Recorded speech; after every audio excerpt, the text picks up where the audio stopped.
தேநீரை ஊற்றிக்கொண்டு வந்து வயோதிப பெண் பார்த்தால் வீட்டு பணிப்பெண்ணாக வந்த பெண்ணை காணவில்லை. 3 மாடி வீடு எங்கே என்று தேடுகிறார். ஓடி ஓடி எல்லா இடமும் தேடுகிறார்கள். 20 நிமிடத்தில் அந்த வீட்டிலிருந்து 20 லட்சம் ரூபாய் பெறுமதியான தங்கத்தை மட்டுமே அந்த பெண் கொள்ளையடித்து சென்றிருக்கின்றார். உலகம் உறவுகளுக்கு வணக்கம். 20 நிமிடத்தில் 20 லட்சம் அதிர்ஷ்டம் கிடைத்த பெண், அதுவும் வீட்டு பணிப்பெண், அதுவும் இலங்கையில் இந்த அதிர்ஷ்டம் கிடைத்திருக்கிறது. ஒரு பெண்ணிற்கு எவ்வாறு அந்த அதிசயம் கிடைத்தது என்று சொன்னார். கொழும்பில் உள்ள வர்த்தகர் ஒருவர் வீட்டு பணிப்பெண் தேவை என்று கடந்த ஞாயிற்றுக்கிழமை பத்திரிகை ஒன்றில் விளம்பரம் போட்டிருக்கின்றார். அந்த விளம்பரத்தை பார்த்துவிட்டு அந்த தொழில் அதிபருடைய தொலைபேசி இலக்கத்திற்கு அழைப்படுத்த பெண் தான் களுத்துறையை சேர்ந்தவர் என்றும் தன்னுடைய பெயர் சீலாவதி என்றும் தனக்கு வீட்டு வேலை வேண்டும் என்றும் கேட்டிருக்கின்றார். அந்த பெண்ணுடைய பேச்சில் உண்மை இருந்தது என்று நம்பிய தொழிலதிபர் அந்த பெண்ணிற்கு வேலை தருவதாக வீட்டிற்கு வரும்படி முகவரியையும் கொடுத்திருக்கின்றார். அதற்கு அமைய அந்த பெண்ணும் வீட்டிற்கு வந்திருக்கின்றார். அதனை அடுத்து தொழிலதிபரின் வீட்டிற்கு முச்சக்கர வண்டியில் அந்த பெண் வந்திருக்கின்றார். முச்சக்கர வண்டிக்கான 150 ரூபாய் பணத்தையும் தொழிலதிபரிடமே பெற்று கொடுத்திருக்கின்றார். வீட்டிற்குள் வந்தவுடன் தான் பராமரிக்க இருந்த வயோதிப பெண்ணுடன் பேசியிருக்கின்றார். பேசிக் கொண்டிருக்கும் பொழுது தனக்கு பசிப்பதாக கூறியிருக்கின்றார்.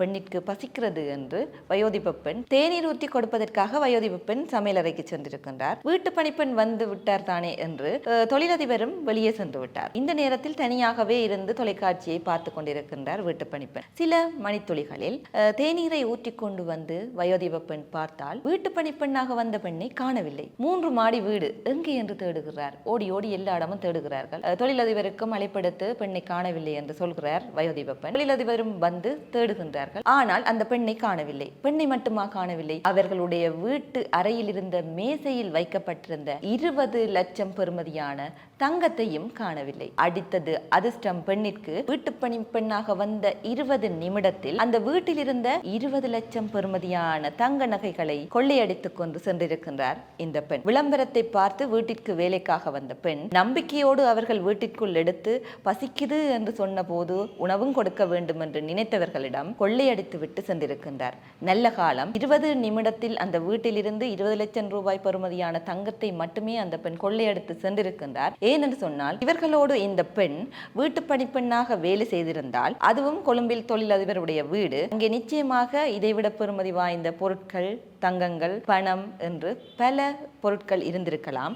அவற்றையெல்லாம் கொள்ளையடித்து கொண்டு செல்லாமல் 20 லட்சம் ரூபாய் தங்கத்தினை 20 நிமிடத்தில் அவர் கொள்ளையடித்து சென்று விட்டார் என்பதை விட 20 லட்சம் ரூபாய் பெறுமதியான தங்கத்தை மாத்திரமே நாங்கள் இழந்து விட்டோம், 20 நிமிடத்திலேயே இறைவன் அதை காட்டி கொடுத்து விட்டார் என்று தொழிலதிபர் தப்பித்தார் என்றுதான் எண்ண தோன்றுகின்றது. ஏனென்று சொன்னால் போலீசார் விசாரணைகளை நடத்தி கொண்டிருக்கின்றார்கள். அந்த பெண் யார் என்றே தெரியவில்லை. ஒரு தொலைபேசி இலக்கம், களுத்துறையில் இருக்கிறேன் என்று சொல்லி இருக்கின்றார். வேறு எந்த முகவரிகளையும் தொழிலதிபருக்கு தெரியப்படுத்தவில்லை. ஒரு தொழிலதிபராக இருப்பவர் எவ்வாறு இந்த பெண்ணை நம்பி இருக்கின்றார் என்ற கேள்வி போலீசாருக்கும் எழுந்திருக்கின்றது. பெண் என்றால் பேயும் இறங்கும் என்று சொல்வார்கள், பெண் என்றால் பேயும் இறங்கும் என்று சொல்வார்கள். அந்த வகையில் தான் தொழிலதிபரும் பெண்ணினுடைய கதையை கேட்டு நம்பியிருக்கின்றார் என்று எண்ண தோன்றுகின்றது. இந்த விடயத்தை நாங்கள் ஒரு விழிப்புணர்வு பதிவாக தருகின்றோம். ஏனென்று சொன்னால் இந்த பதிவினை நாங்கள் ஒரு விழிப்புணர்வு பதிவாக தருகின்றோம். பலர் விளம்பரங்கள் மூலம் வீட்டிற்கு பணிப்பெண் தேவை, வீட்டிற்கு வேறு வேறு வேலையாட்கள் தேவை என்று போடுகின்றார்கள், பதிவு செய்கின்றார்கள். அதே போலவே இன்னும் ஒரு புறம் வீட்டு பணிப்பெண் தேவை என்று வேலைக்கு சென்று அவர்களை நம்பிய பெண்கள் ஏமாற்றப்பட்ட சம்பவங்களும் நடந்தேறிக் கொண்டுதான் இருக்கிறது. இன்று கூட செய்தி ஒன்று பதிவாகி இருக்கிறது. சவுதியில் ஒரு பெண் வீட்டு பணிப்பெண்ணிற்காக சென்று அங்கே கொடுமைப்படுவதாகவும் தன்னை தனிமையில் வைத்திருப்ப தன்னை மீண்டும் நாட்டிற்கு எடுங்கள் என்ற உதவி கேட்டதாகவும் செய்தி வெளியாகி இருக்கிறது. இரு தரப்பிலும் நடக்கும் பிரச்சனைகளாக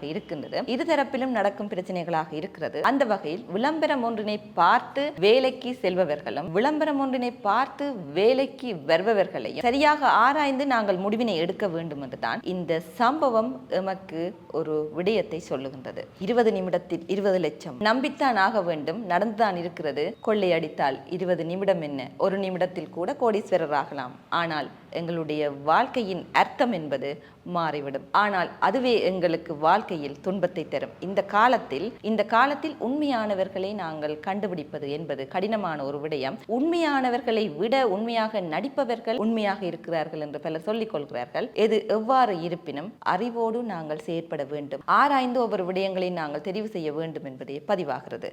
மற்றும் ஒரு தொகுப்பில் உங்கள் அனைவரையும் சந்திக்கும் வரை உங்களுக்கும் ஒருவேளை அதிர்ஷ்டம் கிடைக்கலாம். வணக்கம்.